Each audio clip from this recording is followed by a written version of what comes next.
这个漂亮女人正在烧纸，忽然3个不知死活的年轻人冲过来把火堆撞散。他们见女人长得漂亮，又使出回手掏，故意将其撞倒。接着他们一招飞龙在天，踩着小汽车凌空跃起。碰巧一名女记者路过，她见3人如此嚣张，立马命令助手追上去。话说精神小伙冲进树林后，又肆无忌惮地在草丛中飙车。这时白衣女鬼一闪而过，精神小伙被她整得五迷三道，全都朝她消失的方向追去。没过多久，一群面色惨白的小鬼抬着棺材出现，数量不多不少，正好3口。第二天，警方接到报案，在一座特别凶的鬼屋内发现了精神小伙的尸体。原来房主丁太太请人每天进门烧3炷香祭拜亡者，可是今天一开门，就发现客厅莫名其妙多了几口棺材和死人。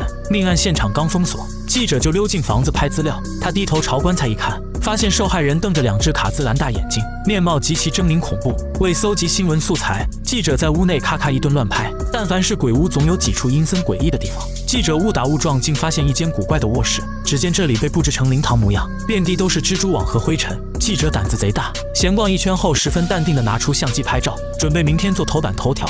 殊不知此举犯了禁忌，要不了多久就会厉鬼缠身。回家后，记者跟哥哥老马打完招呼，立马钻进暗室洗照片。话说老马可不是一般人，几年前他带队去南阳执行任务，干掉一个拿小孩修炼邪功的女巫师。临死前，女巫诅咒老马不得好死，未来全家组团送进火葬场。老马原本不信，可他一回香港就中风瘫痪，而且医生啥毛病都检查不出来。之后身边更是怪事连连。另一边，当记者洗出照片，他惊奇地发现一向和纸人消失的无影无踪，仿佛从来都没有存在过。记者不信邪，他发誓一定要找出背后的秘密。由于记者的男朋友阿伟在警局工作，所以2人不费吹灰之力就找到了凶宅的主人丁太太。从对方口中，记者知道了更多凶宅的秘密。原来丁太太的婆婆是一名女巫师，自从她建成凶宅后，家里的男丁就陆续惨死。丁太太本想把房子卖掉，可看房的人也全部遭遇意外。灵堂内供奉的遗像正是她的女巫婆婆。晚上，记者准备再探凶宅，谁料村民请来一个啰啰嗦嗦的老道士做法。记者灵机一动，先用马屁哄得道士找不着北，然後趁機打聽照片遺像消失之謎。大師啊，點解我影唔到啲邪相嘅？係閃光燈只係太陽，一開燈鬼都嚇走啦，點影到啫？要想拍到鬼，就必须用柳枝缠住照相机，用阴气留住鬼魂。果不其然，这次记者真的拍到了鬼魂。记者兴冲冲地去报社跟领导报告，殊不知厉鬼已经去他家勾魂。半夜时分，小女孩躺在床上睡觉，一对童男童女却走了进来，见他们玩着自己心爱的玩具，小玉气得大声责骂。下一秒，童男童女爬上公主床，径直朝小玉走去。忽然，童女伸出手指，小玉竟也跟她做出同样的动作。不出意外，小玉已经被鬼迷住，听到女儿房间有动静，老马哭哧推着轮椅就往外跑。当他打开房门，发现楼道内亮起阴森恐怖的绿光。老马活了半辈子，只见过一次这样的景象。突然2个小卡拉米蹦出来，准备对老马痛下杀手。千钧一发之际，记者下班回家，他见老马朝窗户慢慢飘去，赶紧把相机对准厉鬼。因为某个老道士说过，闪光灯与太阳原理相同，对厉鬼有致命伤害。老马获救后，他叫记者赶快去救小玉，这可是他唯一的女儿。看哥哥紧张的发狂，记者顾不上多想，使出吃奶的力气朝鬼魂离开的方向飞奔。与此同时，小玉跟着童男童女来到一座荒僻的公园，听着对方的指令，小玉缓缓伸出脖子，似乎要在树上吊死。幸好记者及时赶到，将她从树上救了下来。看小玉神志不清，记者马不停蹄地赶往男朋友的姐姐翠花家。翠花是远近闻名的神婆，驱邪做法十分擅长。当仪式开始，记者心里不由自主地泛起一阵危机感，他隐隐感觉老马的处境有危险。开车回家的过程中，记者一不留神把纸人撞倒，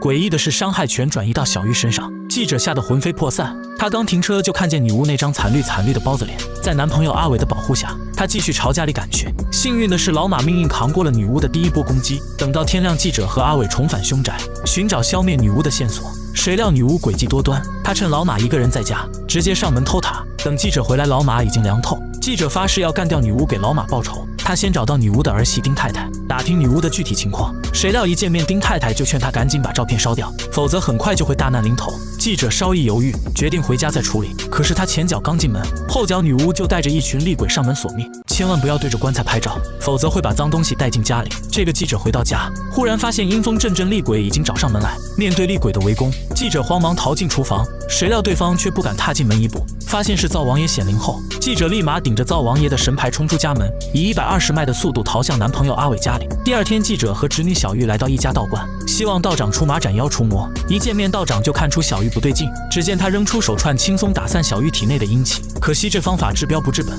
如果不尽快消灭女巫，到了7月14，他法力大增，记者和小玉全都死无葬身之地。为弄清女巫和记者一家的恩怨情仇，道长先用问米的方法召唤记者的哥哥老马从阴间出来，询问结仇的经过。原来女巫生前用活人祭祀修炼邪功，老马作为正义的化身，毫不犹豫地将其干掉。不曾想女巫临死时留下恶毒诅咒，要老马全家惨死。